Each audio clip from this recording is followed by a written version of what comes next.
আসসালামু আলাইকুম। সবসময় তো ভালো খবর দেওয়ার জন্যই ভিডিও করি, আজকে একটু খারাপ খবর দেই। ঈদের আগে যে ভিডিও দিছিলাম যে একটা গরুর বাছুর হয়েছে ঈদের একদিন আগে, এই যে এই গরুটার, তো এই গরুটার বাছুর গতকালকে মারা গেছে।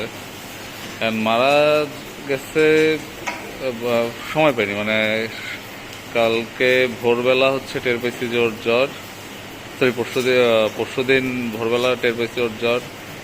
পরশু দিন দিনের বেলাতেই বাছুরটা ট্রিটমেন্ট করছিলাম এবং আসলে বাছুরটা সার্ভাইভ করেনি।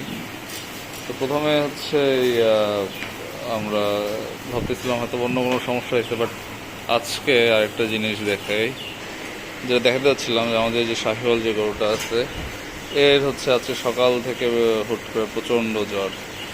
এবং পরে হচ্ছে ডাক্তার মমিনের সঙ্গে যোগাযোগ করছি, ডক্টর মমিন যোগাযোগ করার, তো পরে ডাক্তার মমিনের সাথে যোগাযোগ করছিলাম। যোগাযোগ করার পর ডাক্তার মমিন ডায়াগনোস করছে।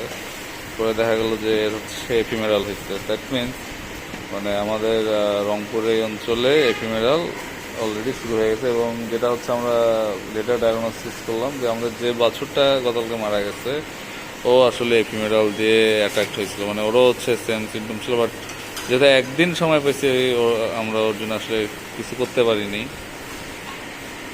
তো এই ভিডিওটা করার কারণ হচ্ছে যে খামারি ভাইরা সাবধান থাকবেন, যেহেতু এফিমেরালের এখন পর্যন্ত কোনো নন ভ্যাকসিন নাই। দ্যাট মিনস এফিমেরালে অ্যাটাক হইতে পারে যে কোনো সময়। তো যখনই মনে হবে যে গরুর একটু জ্বর জ্বর ভাব বা অন্য সমস্যা, তৎক্ষণাৎভাবে অভিজ্ঞ কোনো ভেটেরিনারিয়ানকে দিয়ে আপনার পশুটা দেখায় নেবেন। মানে কারণ এফিমেরাল আসলে মানে সুযোগ দেয় না, সময়ও দেয় না, মানে এত স্বল্প সময়ের মধ্যে এফিমেরাল তার কাজ করে যেটা বলার মতো না।